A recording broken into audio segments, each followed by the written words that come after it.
been saying the Nets should bring back KD, Kyrie, and Ben Simmons because they will win the Eastern Conference. So I'm saying it right now. If those two guys plus Simmons are healthy, they will win the East and be in the NBA Finals this year. If Steve Nash can get them to mold into the right team, yes. They should win. The question is, can they do that? Does Steve Nash actually have anything to do with that? Can't they mold themselves into the right team? I mean, look, you're a leader of a show. There have been times last show I was on, you kept pressing me on the question and pressing me, and you got the best version of me. So, yes, Kevin Durant, Kyrie Irving, and Ben Simmons do need to be pressed to get the best version of themselves. They need a Mike Greenberg on the sideline. Okay, so that's, I guess, what I took from that is that maybe I should be the coach of the Nets. Maybe so. And if so, they'll be in the finals. So I like that one. I genuinely believe they are the team to beat. They are the team to beat, not the best team right now. I think the Bucks and the Celtics are better teams right now to start this season. Doesn't mean they won't be the best team when it's all said and done. Yeah, when you line those guys up in April or in May, more likely when they wind up playing each other, I'll take these guys. Agreed, I'm with you. Ben Simmons will finally be in a situation where they won't be asking him to do things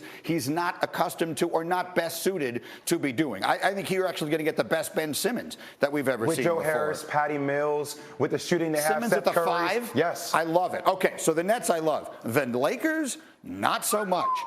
This was their chance, okay? So we had Kyrie up there a second ago. That was their chance. Getting Kyrie Irving was the only chance they had. I may be wrong, but I believe the Lakers are going to be out of the playoffs again this year. Now, they maybe make the play-in, and maybe they work their way in. But if we're considering a playoff team, a top 6 seed in the Western Conference, I don't see it for the Lakers. Can I tell you something, Greeny? I look at the Los Angeles Lakers and the New England Patriots as the same, right? We're going to talk about them all the time. One has the greatest coach of all time. Can he do it without Tom Brady? And the other has LeBron James, right? But realistically, when you look at both teams, they're marginal playoff teams. They're going to be barely right there or maybe be on the outside looking in. And Pat Bev, as much as I love him, as much as I love rocking with him when he's here at ESPN, I know what he brings to the table leadership-wise, but I don't think he's that extra factor that gets him over the hump. Now, they get Buddy Hield and Miles Turner. If Rob Pelinka can turn that trade into something like that, we will be having a different conversation. We'll see. And even with those pieces, if you look at that Western Conference, I don't think it would be easy for them. I agree it would give them a chance.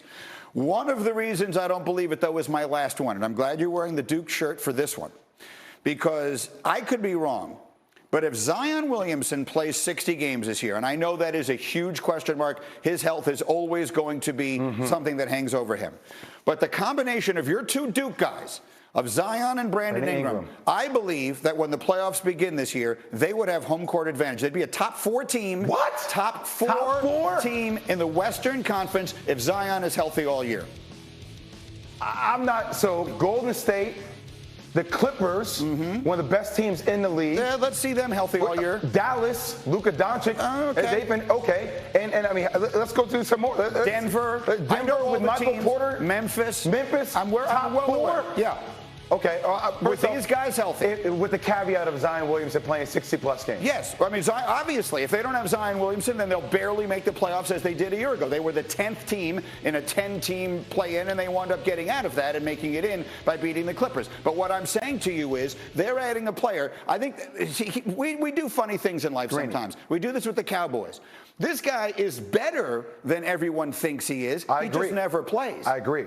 Can you give me other impact players on New Orleans that would make you think they're going to finish top 4? They have as good a 1-2 punch as there is in the league in Zion and Brandon Ingram. I understand. And they're young and they're well coached. Well, that's my only thing. Their youth is something that I think it will be in that 5 to 7 range, but I don't trust their youth throughout the entire season. That's the one thing that I think holds them back. As I have proved many times, mine is that rare genius that will not be fully appreciated. Top 4. They're yelling at me. You got to go back on the radio. Go, KJM, ESPN Radio. Thank you for bopping over here. Jay Will with us. Let me remind you of our Week 1 feature to that. I repeat, just someone responded. He wants more. They already offered that.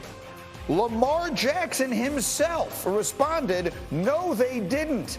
That's Lamar, breaking news, real time on Twitter, telling us exactly where these negotiations aren't. And in case you thought that might still leave some room for interpretation, someone named Will posted a picture of Lamar Jackson in a Dolphins uniform, and Lamar Jackson liked it. In this day and age, that is tantamount to demanding a trade. I don't know what else to say. Kimberly Martin, this does not sound, these do not sound like the tweets of a happy person, right, of a happy Raven. This is a guy who is telling the world, this is what this team's not offering me. This is a place where I could see myself being very happy someday. Lamar Jackson is sending a message, isn't he? Dear Ravens, please get this deal done, because look at what I have to deal with. I am tired. I don't know. Like, Lamar, Steve Bisciotti, sit down at the table and do this $250 million guaranteed so we can all get on with our lives. I think until this deal is done, until Lamar gets paid, we will be talking about whether Lamar wants to be in Baltimore, when, in all honesty, I think Lamar is really just having fun. I'm trying to be the voice of reason here. I don't think this Florida boy is really saying, I want to go to Miami. I think he just liked to tweet. I think he's having some fun. And Mark Andrews, his tight end, has said this to the media, like he's having fun with all of this. But until this deal is done, it leaves, we're going to fill the silence with our own speculation. And that is why, dear Ravens, it is imperative that before week 1 starts, you guys get this done. Are they going to? Kmart, simply put, are they going to? Because at the end, this may be fun and it may not be fun. His idea of fun may be different from my idea of fun. Okay? I'm not going to quarrel about that. But what I'm going to say is that this does not sound like something you post if you think you're on the 1-yard line of getting a $230 million guaranteed contract. I think Lamar just wants it clear, no, I was not offered $250. I think he wants to set the record straight in some ways that he can. I am not optimistic that it gets done by week 1. And then what? Then this is my life for the next year, that we will be talking about Lamar. I think then it gets into the situation of, like, the Ravens have control from the standpoint that they can franchise him multiple times. They can go the Kirk Cousins Washington route, which nobody wants to see, because both sides want to be together. But once the season starts and they pause negotiations, then everything's on the table. And you know, if they don't want to pay Lamar, somebody will. That is the reality for Baltimore. Somebody will pay this man, and they should. Look, we live in a world now, Ninko, and of course you played not that long ago, but things change pretty fast in the world in which we live today. You lived in a world where the only reaction would be, don't set foot on that field without getting all the guaranteed money, blah, blah, blah. But all of a sudden, in a world where Kirk Cousins, who you just mentioned, without being the best quarterback in the NFL, has made by far the most money of anyone in the NFL in recent years. And then Dak Prescott suffered the worst thing that could possibly happen, a terrible injury while on the franchise tag, and still managed to get the enormous contract. Are we okay, and by we I guess I mean, are you okay with Lamar Jackson playing this year without a contract extension? That's a really hard question. That's a really tough one, because if I'm the agent, I'm looking at he doesn't have an agent.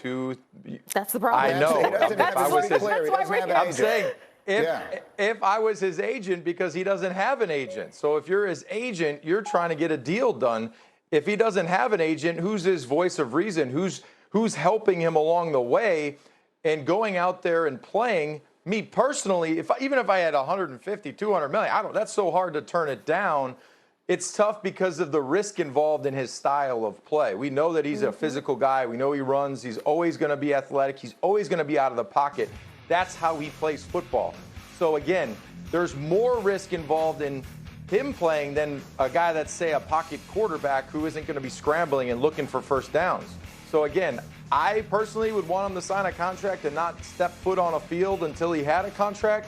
But this isn't up to the agent now. This is up to Lamar and his family, whoever's helping him out, to make that decision. So it's going to be whatever he decides to do. You got to say, hey, I support him, because if he goes out there and plays, bets on himself, and wins big, he's going to make $300 million. So I think the only thing you worry about is injury, which is a realistic thing in football, obviously. These numbers just keep going up, right? They're not going in the opposite direction. I mean, these numbers are going to keep going up. Joe Burrow, Justin Herbert next year, these numbers are going to go through the roof. All right, we'll see where that goes. Meanwhile, Kmart, a lot of news out there. Let's run the hurry up through a bunch of it, starting in Buffalo.